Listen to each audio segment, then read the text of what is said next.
దేవుడు యేసుప్రభు చెప్తున్నారమ్మా, మనిషి కుమారుడికి అంటే మనుషులకి, ఈ భూమి పైన ప్రతి ఒక్క మనిషికి పాపము క్షమించే అధికారము వాళ్ళకి కలిగి ఉన్నది.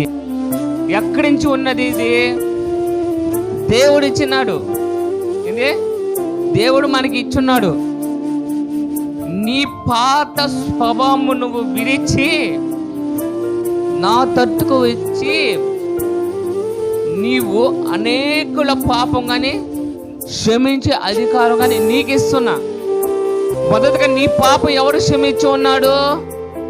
దేవుడు. అట్లాగే నీ పట్ల ఎవరైనా పాపం చేస్తుంటే, మోసం చేస్తుంటే, అన్యాయంగా నిన్ను దూచుకో ఉంటే, అన్యాయంగా నిన్ను అనుంటే, అన్యాయంగా నిన్ను కొట్టుంటే, వాళ్ళని ఏమి చేయాలి? మీరు క్షమించమని దేవుడు లేఖనము బయలుపరుస్తాడు.